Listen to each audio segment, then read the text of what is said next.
자, 오늘은 말씀 두 군데서 같이 봉독하도록 하겠습니다. 에베소서 4장 22절로 24절까지 한번 같이 한 목소리로 소리내서 봉독합니다. 시작. 너희는 유혹의 욕심을 따라 썩어져가는 구습을 따르는 옛 사람을 벗어버리고 오직 너희의 심령이 새롭게 되어 하나님을 따라 의와 진리의 거룩함으로 지으심을 받은 새 사람을 입으라. 한 곳 더 봅니다. 마태복음 17장 20절 말씀입니다. 시작. 이르시되 너희 믿음이 작은 까닭이니라. 진실로 너희에게 이르노니 만일 너희에게 믿음이 겨자씨 한 알만큼만 있어도 이 산을 명하여 여기서 저기로 옮겨지라 하면 옮겨질 것이요 또 너희가 못할 것이 없으리라. 자, 마지막 절 또 너희가부터 한 번 더 합니다. 시작. 또 너희가 못할 것이 없으리라. 한 번 더 합니다. 시작. 또 너희가 못할 것이 없으리라. 자, 이건 둘 중에 하나입니다. 하나님이 거짓말쟁이거나 아니면 진짜로 우리가 못할 것이 없게 하나님이 만들어 놓으셨거나. 자, 오늘 제목을 한번 볼까요? 에베소서가 들어가 있네요. 이건 뭔가 잘못됐네요, 그렇죠? 자, 망가진 나를 하나님의 명품으로 고치시는 시간, 이렇게 되어 있습니다. 여러분, 그 명품이라는 거 아세요? 보통 명품을 어떤 걸 얘기를 해요? 뭐 에르메스, 프라다 이런 거 명품이라고 그러죠. 그 명품이라는 게 이름 난 물건이라는 뜻인데, 브랜드 있는. 근데 여러분, 그거 에르메스 그 백 하나 만들 때 보통 한 18시간에서 25시간 정도 한 사람이 수작업을 한대요. 기계로 찍어내지 않고. 그러면 이제 가죽이 이렇게 손으로 바느질을 하다가 가죽이 이렇게 말 안 들을 때가 있잖아요. 그럼 살살 달래고 살짝 열도 됐다가 그래서 다시 한번 또 뚫고 이렇게 해서 그 명품 하나를 만들어내는데 정말 수작업으로만 한답니다. 그러니까 그렇게 비싼 모양이에요. 근데 하나님이 우리를 만드실 때도 그런 것 같아요. 여러분, 혹시 차량 운전하실 때 내비게이션 사용하시나요? 그 내비게이션이 포기하는 거 보신 분? 내비게이션은 절대로 포기 안 해요, 그렇죠? 내가 막 딴 길로 가도 얘는 어떻게든지 다시 글로 끌고 가려고 계속해서 포기 안 해요. 절대로 포기 안 합니다. 하나님은 그러신 것 같아요. 우리를 원하는 목적지로 데려가시기 위해서 때로는 기다려주시고 때로는 잠깐 좀 기다리셨다가 다른 길을 또 인도하시기도 하고, 그래서 결국은 우리가 원하는 곳으로 데려가시는 게 하나님의 놀라우신 성품이신데, 그분이 우리를 결국 데려가시려고 하는 종착지는 어디냐? 우리를 명품으로 만드시는 거라는 겁니다. 지난 5주간 우리는 하나님 왜 우리를 만드셨는지, 그래서 하나님이 꿈꾸시는 꿈이 4가지가 있다고 했죠? 기억하시나요? 시작! 예, 형상, 통치, 예배, 순종. 그 다음 우리 뿌리를 교체했다고 그랬어요. 아담에서 예수 그리스도로 우리 DNA, OS 자체를 바꿔버렸다고 했죠. 또 십자가의 본심, 하나님의 그냥 나를 믿는 그 믿음으로 구원만 받는 것을 넘어서서 정말 내가 너희들한테 원하는 것이 있다는 것을 한번 돌아보았고요. 그 다음에 우리에게 있어서 다시 태어난다는 것이 무엇인지 또 살펴봤습니다. 그리고 정말로 내가 구원받은 것이 맞는지 구원의 확신에 관해서도 지난주에 살펴봤고요. 오늘은 마지막 줄에 새 생명이 자라나는 과정, 성화에 관해서 같이 좀 상고해 보려고 합니다. 성화라는 것은 성스러워지는 과정이라는 뜻입니다. 여러분 다 구원 받으셨습니까? 아니, 왜 이렇게 목소리가 작으세요? 여러분 다 구원 받으셨습니까? 예. 구원을 받은 것은 무엇과 똑같냐면 어린아이가 뱃속에서 튀어나온 걸 말해요. 구원 받았습니다. 거듭났어요. 그 다음에 끝. 그러면 어떻게 되냐면 우리는 뭐라고 부르냐면 발달장애라고 부릅니다. 그 아이가 더 이상 발달하지 않고 멈춰있는 것을 발달장애가 있다고 얘기하는 거거든요. 여러분, 우리가 어린아이 상태에 멈춰 있으면 될까요? 안 될까요? 어른이 되고 청년이 되고 이렇게 자라나야 합니다. 그래서 그 과정을 하나님은 뭐라고 말씀하시냐면 성화라고 말씀하셔요. 여러분, 명품은 저절로 이루어지지 않습니다. 장인의 손이 수십 번 수백 번 정말로 다듬고 깎고 연마하고 해서 탄생하는 것이죠. 골로새서 오늘 우리가 읽은 말씀은 아니지만 3장 10절을 보면 우리 같이 크게 읽어볼까요? 시작. 새 사람을 입었으니 이는 자기를 창조하신 이의 형상을 따라 지식에까지 새롭게 하심을 입은 자니라. 오늘 우리는 세 가지를 살펴볼 것입니다. 첫째, 성화는 도대체 무엇이냐? 두 번째, 상호주의의 원리라고 하는데 하나님이 99% 내가 1% 이거 자칫하면 오해 여지가 있어서 제가 나중에 다시 한번 설명드릴게요. 우리도 조금 할 게 있다는 거예요. 그 다음에 세 번째, 겨자씨의 기적, 작은 순종이 만드는 그 놀라운 변화가 우리에게 있다는 것이죠. 오늘 이 세 가지를 살펴볼 겁니다. 첫째, 성화란 무엇인가? 어린아이가 태어났습니다. 축복받고 태어납니다. 근데 그 아이는 반드시 자라납니다. 죽지 않으면 자라납니다. 안 자라나는 건 죽었다는 뜻이에요. 즉 살아있다는, 즉 생명이 있다는 것은 이 아이가 계속 성장하는 것을 뜻합니다. 칭의와 성화는 구별이 됩니다. 칭의라는 것은 이제 너는 의롭다함을 얻었다. 너는 이제 하나님께 구원을 얻었다. 너는 새롭게 태어났다. 이렇게 인정받는 사건이 칭의의 사건이에요. 그것은 엄마 뱃속에서 우리가 태어나듯이 하나님 앞에서 다시 한번 태어나는 순간을 말합니다. 예수님을 믿는 그 순간 이제 우리에게 뭐라고 하시냐면 너는 의인이다. 의인을 내가 인정해 줄게, 쳐줄게 이렇게 됩니다. 그런데 성화는 그 순간이 끝나는 것이 아닙니다. 평생의 여정을 통해서 날마다 옛사람을 벗고 새 사람을 입는 훈련을 받는 과정입니다. 물론 여러분 자칫 잘못하면 그 훈련을 받는다고 하니까 내 의지와 내 노력으로 하는 것인가 생각하시죠? 아닙니다. 절대로 아닙니다. 하나님이 다 하시는 과정입니다. 한번 볼게요. 성화가 왜 필요할까요? 생명이 있으면 성장하는 게 당연한 것이거든요. 거듭남이라는 건 새 생명이 탄생한 것이고 성화라는 건 그 생명이 성장하는 것을 말합니다. 하나님은 우리를 단순히 죄 없는 상태로만 만드는 것에 만족하지 않으셨어요. 하나님의 목표는 이제 우리가 예수님의 성품을 닮은 온전한 하나님의 형상을 회복하는 것입니다. 십자가는 그 여정의 시작점이고 성화는 그 여정 자체입니다. 혹시 지난주에 제가 하나님의 성품을 셋으로 표현했는데 혹시 기억하시나요? 세 가지? 기억하시는 분? 제가 이따 사탕 하나 드리겠습니다. 자, M5가 뭐 먼저 혹시 기억하세요? 생명, 진리, 사랑, 그 다음 통전생명관, 미디에이터. 이 앞에 세 개.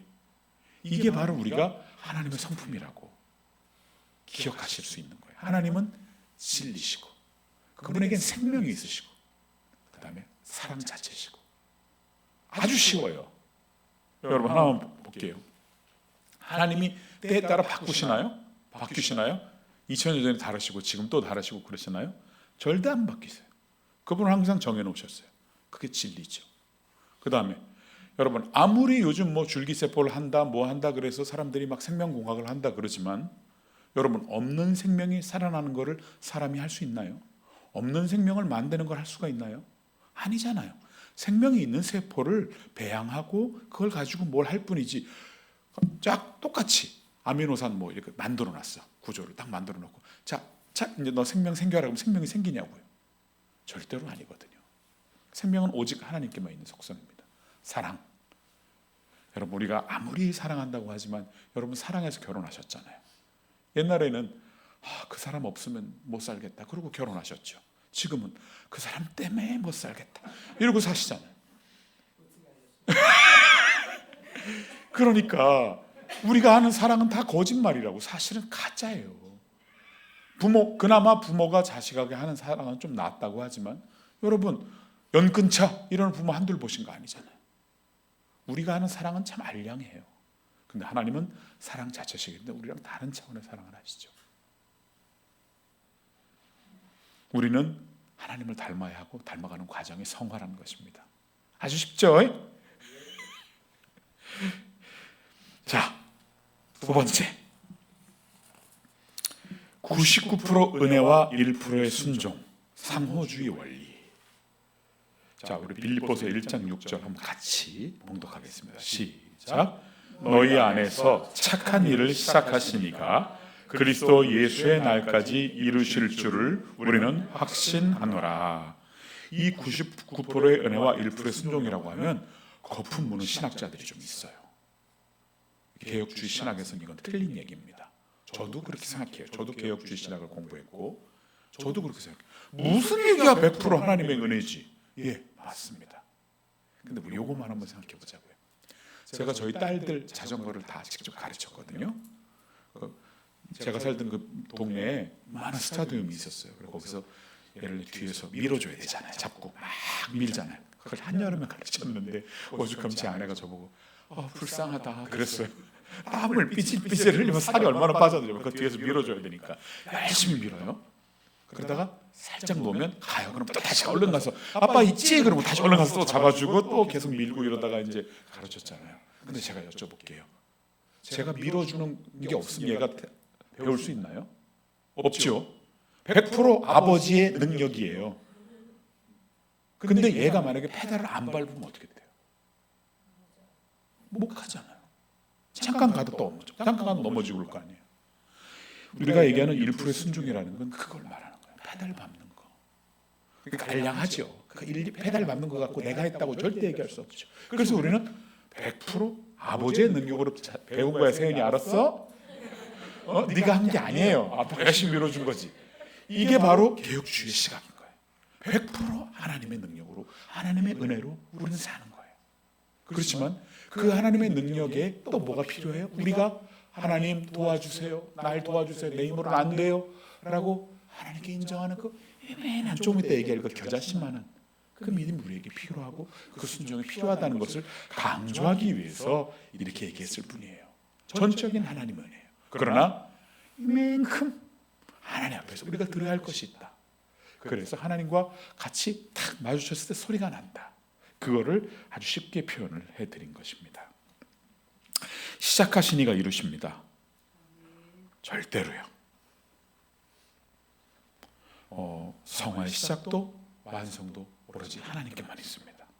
우리 구원은 100% 전적인 하나님의 은혜입니다. 여러분 어디 가셔서 우리 목사님이 그러는데 99%만 하나님의 은혜래, 1%는 나에게 달렸대라고 얘기하시면 안 됩니다. 갑자기 저는 이단되는 겁니다.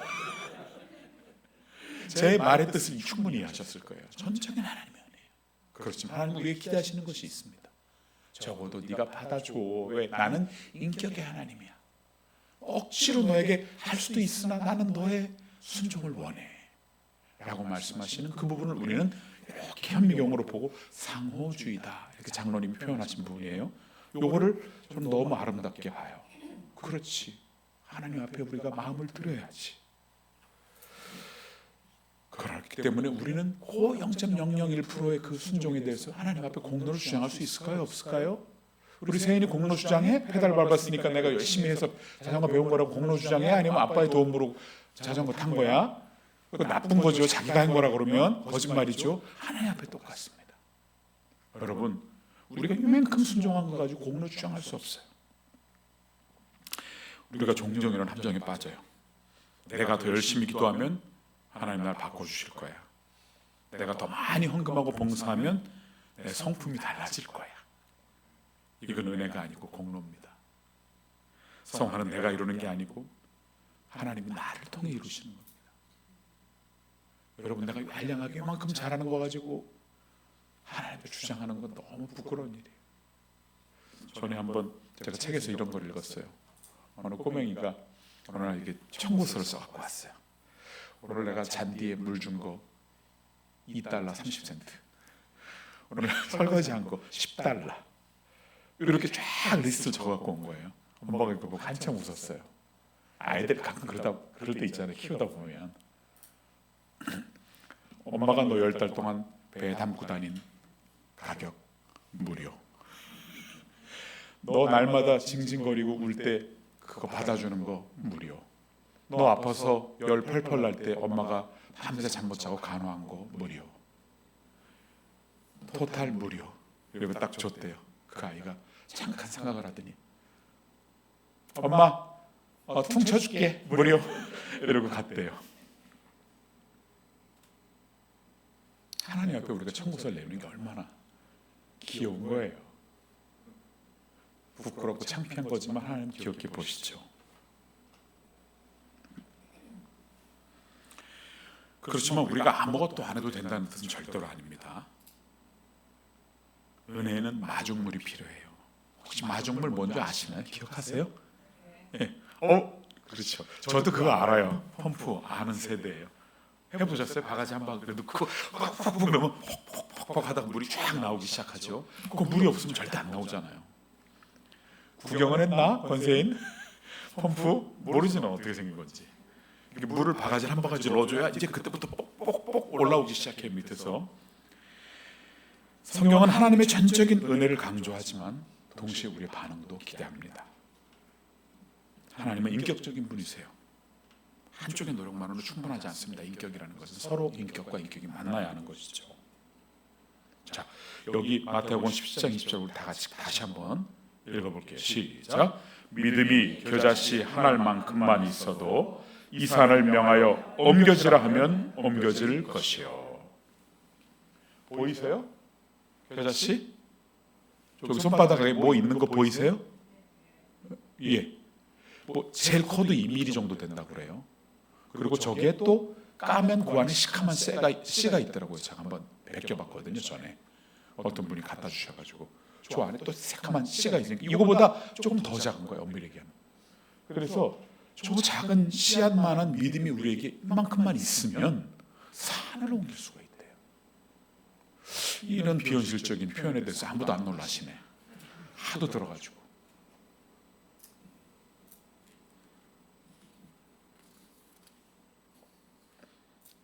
우리에게 필요한 것은 이 겨자씨만한 반응입니다.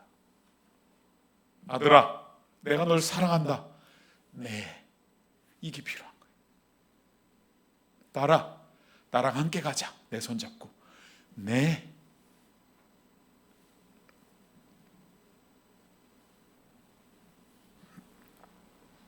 하나님 앞에 우리가 보여야 할 모습은 세 가지가 있습니다. 첫째, 말씀 앞에 나가는 것입니다. 하나님은 말씀을 통해서 우리를 새롭게 하십니다. 로마서 12장 2절 다 같이 읽어볼까요? 시작. 마음을 새롭게 함으로 변화를 받으라. 이 변화는 말씀이 우리의 생각을 새롭게 할 때 일어납니다. 우리가 해야 할 일은 매일 그 말씀 앞에 나가는 것입니다. 하나님이 그것을 통해서 역사하십니다. 여러분, 제가 매일 하루에 한 절씩 그 그림하고 섞어서 말씀 올리는 거 기억하세요? 그런 게 있어요? 이런 분도 계시죠? 그러시면 안 돼요. 하루에 한 절만 제가 올리는 이유는 딱 한 절만이라도 붙잡자는 거예요. 그래서 그걸 받으시면 뭘 하시냐면 아멘 달기 전에 3번 소리내서 크게 읽으셔야 돼요. 예를 들면 이거 마음을 새롭게 함으로 변화를 받으라. 마음을 새롭게 함으로 변화를 받으라. 마음을 새롭게 함으로 변화를 받으라. 그 다음에 아멘 올리세요. 이제 아멘 올리시는 분들은 3번 소리내서 읽으신 걸로 제가 이해를 하겠습니다. 말씀을 항상 내 귀에 들릴 정도로 내 입에다 두어야 해요. 왜 그런지 지난주에 제가 설명드렸죠. 지난주인가요? 두 번째, 성령의 인도하심에 귀를 열어야 합니다. 성화는 성령께서 하시는 역사입니다. 예수님이 부활하셔서 승천하실 때 제자들에게 하신 말씀이 있었어요. 내가 가는 게 너희들한테 유익이야. 다들 예수님 가지 마세요. 이거 그 붙잡는 마음인 걸 아시니까 이렇게 말씀하신 거예요. 야, 내가 가야 성령 보혜사께서 오시는데 그게 너희들한테 유익이야. 나는 어떤 여기 와서 물리적인 한계를 넘을 수가 없지만 성령님께서 영이시기 때문에 오셔서 그 거리나 시간이나 이런 모든 한계를 극복하시는 분이시기 때문에 너희들한테 훨씬 유익이야. 그러니까 너희들은 성령이 오시길 기다려야 돼. 이러고 올라가셨단 말이에요. 갈라디아서 5장은 사랑, 희락, 화평, 오래 참음, 자비, 양선, 충성, 온유, 절제를 성령의 열매라고 부릅니다. 이것은 우리가 키워야, 우리의 노력으로 키워야 할 게 아니고 성령님이 우리 안에 맺으시는 겁니다. 여러분, 내가 포도나무라고 생각해 봅시다. 내가 노력해서 포도가 열리나요? 아니죠. 하늘에서 하나님이 빛을 주시고 비를 내려주시고, 혹시 비가 안 오면 농부가 또 열심히 옆에서 물을 갖다가 뿌려주고, 또 퇴비도 얹어주고, 이렇게 해서 쑥쑥쑥 열매가 맺혀지는 겁니다. 내가 노력해서 맺히는 게 아닙니다. 여러분, 하나님이 우리에게 성령의 열매를 맺게 하십니다. 우리가 할 일은 성령이 아들아 이렇게 하자 그럼 네, 그리고 귀를 열고 그 인도하심을 따르는 것입니다. 셋째, 매 순간 우리는 항상 선택을 합니다.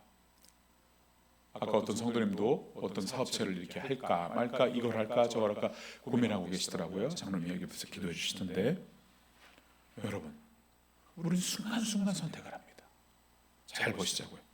용서할 것인가, 미워할 것인가, 원망할 것인가, 떠나보낼 것인가, 솔직하게 고백할 것인가, 거짓말로 덮을 것인가, 손을 내밀 것인가, 아니면 외면할 것인가. 이 작은 순종들은 계속해서 우리에게 데이터로 쌓입니다. 그래서 때에 따라서는 성화를 막는 장애물이 되기도 하고, 때에 따라서는 성화로 가는 지름길로 우리를 인도하기도 합니다. 하나님은 이런 우리의 작은 순종을 기적의 동력으로 사용하십니다. 여러분, 그거 신기하지 않으세요? 태양열, 지별판, 지금은 아닌데 제가 전에 살던 집에 이렇게 지별판을 설치했어요. 그럼 어떨 때는 전기요금이 빵원이 나와. 왜냐하면 여기서 벌어들이는 게 제가 쓴 것보다 많으면 돈이 안 나오더라고요. 오히려 쌓여 막. 그리고 다음 달에도 계속 쌓여. 그래서 겨울에 해가 좀 들들 때 좀 보탬이 되기도 하고, 전기세 거의 안 내고 그러고 살았던 기억이 있어요. 근데 신기하지 않아요? 그 들여다봤어요. 제가도 신기해서 이거 유리판 안에 뭐가 있는데 어떻게 이게 전기를 만들까? 이러고 쳐다봤던 기억이 있어요. 우리의 이 작은 순종들이 쌓이면요, 우리는 하나님을 닮아가는 겁니다. 이게 안 쌓이면 닮아갈 수가 없어요. 어느 날 갑자기 휙 하고 뾰로롱 하고 되는 게 아니라는 거죠. 그렇게 볼 때 햇빛 잠깐 쐰다고 어떻게 전기가 될까? 할 정도인데 그게 쌓이면 전기가 되잖아요. 어떻게 하실래요?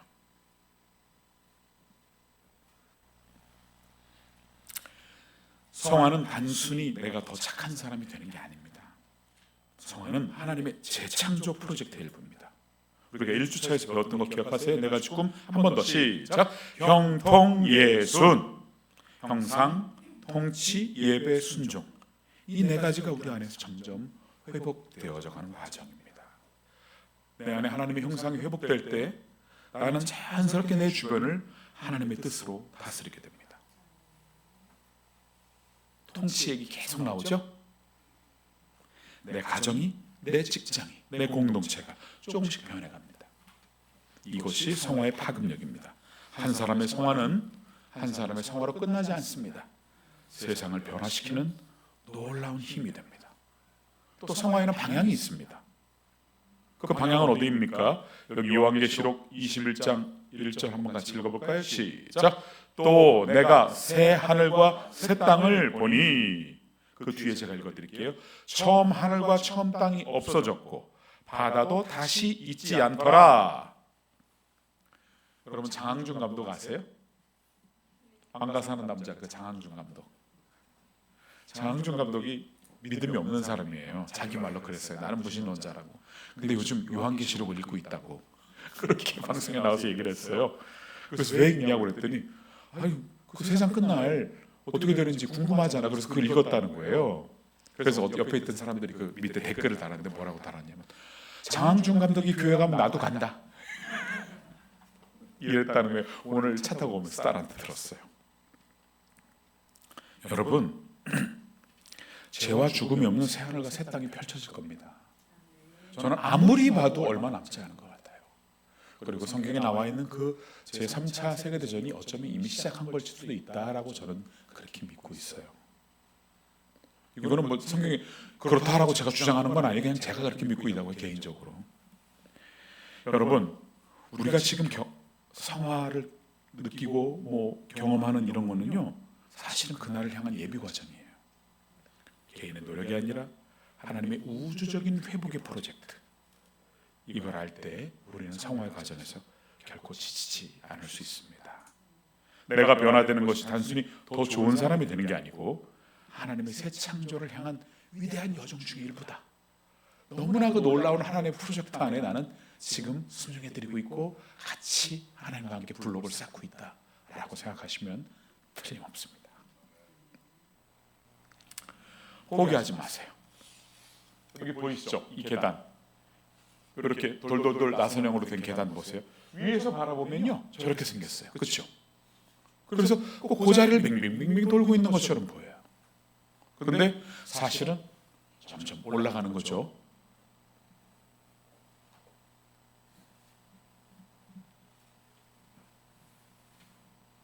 때에 따라서는 혹시 대청봉 등반 해보셨나요? 등반 대장님? 예, 소청, 중청 다음에 그 대청 올라갈 때 거기서 제가 느꼈던 느낌을 말씀드릴게요. 아무리 올라가는데 또 똑같은 데 같은 느낌이 드는 거예요. 거기에 이렇게 올라가거든요. 아시잖아요. 나선형으로. 근데 사실은 고도가 올라가 있죠.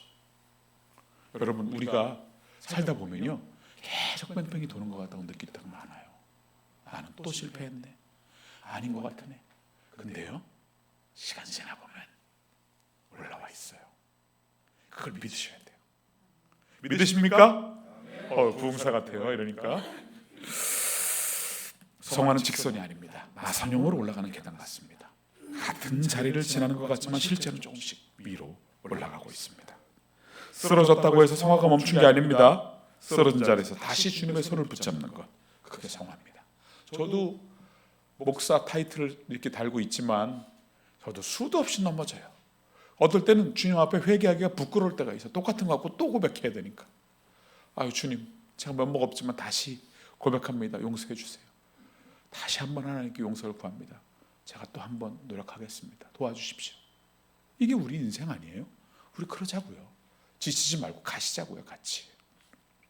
잠언 24장 16절 말씀 제가 읽어드릴게요. 의인은 7번 넘어질지라도 다시 일어나려니와. 우리 같이 한번 또 읽어볼게요. 시작. 의인은 7번 넘어질지라도 다시 일어나려니와. 히브리 사람들은 7번은 완전수라고 생각했어요. 여기서 말하는 7번 진짜 7번이 아니고 수없이 계속 넘어지더라도 다시 일어날 것이라는 겁니다. 여러분, 이번 주에 적용할 것 3가지를 제가 권면드립니다. 매일 아침 5분만 하나님 앞에 앉읍시다. 오늘 나를 새롭게 해주십시오. 이렇게 하나님께 기도하시자고요. 2번째, 분노나 교만이나 원망 이런 게 올라오면 제가 뭐 해야 된다고 그랬어요? 이건 아담의 DNA, 이건 아담의 OS. 이거는 딱 눈치채는 순간 성령님이 확 도우러 오신다고 그랬죠. 이건 아담이야. 나하고 상관없어. 라고 딱 인정하는 게 제일 중요해요. 그러면 급격히 성령님의 도우심이 밀려오기 시작합니다. 3번째, 그동안 회피해왔던 거, 고백하지 못했던 거, 용서, 고백, 화해, 우리 하나님 앞에 순종하시자고요. 작은 거 실천 하나 하자. 이번 주 사순절 이제 부활절 남기 2주 전인데 다음 주부터 이제 고난주간 시작되죠. 요거 하나만 내가 꼭 이번 주에 실천하자. 그동안 미뤄놨던 거, 하나님 앞에 순종하지 못했던 거, 화해하지 못했던 관계, 요거 하나 내가 해결하자. 이거 하나님 앞에 우리 적용하시자고요. 하실 수 있습니까?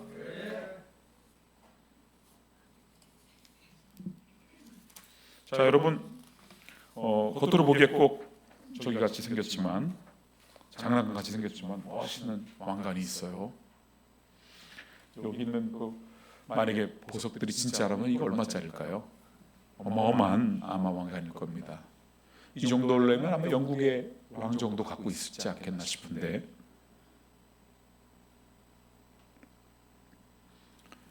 하나님이 우리에게 성화를 이루고 내가 너를 거듭나게 한 그 길을 따라오면 내가 너를 왕으로 만들어준다고 하셨어요. 왕처럼 대우하겠다. 이 면류관을 너에게 씌워주겠다. 저보고 왜 예수 믿냐고 물어보신다면 저는 아주 쉬운 답을 드릴 수밖에 없어요. 나 천국 가려고. 그럼 근데 왜 열심히 해? 어차피 구원받았는데. 나 상 받으려고. 주님이 하신 말씀이 있어요. 하나님은 그분에게 열심히 오는 자가 반드시 상을 받는다는 것을 믿어야 한다고 하셨고, 그 믿는 자에게 믿음이 있다고 하셨어요. 여러분, 하나님 상이 있어요. 상이 있다는 건 뭐예요? 벌도 있다는 거죠. 상과 벌은 항상 같이 가는 거니까 똑같지 않다는 거예요. 도저히 받아들일 수 없는 상황을 하나님 앞에서 내가 믿음으로 극복해. 기도해서 해결했어요. 이것들이 쌓였어. 그럼 주님이 아마 이렇게 말씀하시고, 내가 그때 너를 보았다. 너 어려웠지. 내가 그때 너를 봤어. 네가 그렇게 나한테 믿음으로 나왔지. 네가 그걸 이겨냈지. 내가 그때 너를 보았다. 그것들이 쌓여서 우리 디모데후서 4장 7절 8절 말씀 같이 또 읽겠습니다. 시작. 내가 선한 싸움을 싸우고 나의 달려갈 길을 마치고 믿음을 지켰으니 이제 후로는 나를 위하여 의의 면류관이 예비되었으므로. 아멘. 우리를 왕같은 제사장으로 삼으신 하나님, 우리가 깨어진 그릇이어도 우리 지난 시간에 봤던 것처럼 거기다가 금가루하고 아교를 섞어서 그거를 상상도 못하는 위대한 예술품으로 만드시는 그 하나님, 그걸 긴츠키라고 그랬나요? 우리 이성 박사님 보내주셨는데, 그 긴츠키, 그 놀라운 작품을 만들어주시는 그 하나님. 그래서 그 전에 우리가 다이소에서 파는 1,000원짜리 그릇이었다면 긴츠키를 만들면 수백억 원짜리 명품을 만드시는 그 하나님, 우리 그 하나님을 믿으시자고요. 그리고 마중물, 작은 거 하나님이 부르실 때 응답하는 거, 하나님 그래요, 저를 만져주세요, 저를 고쳐주세요, 내어드리는 거, 우리 기쁘게 내어드리는 한 주간이 되시길 바랍니다. 기도하겠습니다. 하나님 감사합니다. 이 무슨 은혜입니까? 오 하나님, 그저 감사합니다. 하나님, 주님이 주신 것은 너무나 많은데 내게 없는 것 조금 바라보면서 하나님을 원망하는 것이 우리들의 모습입니다.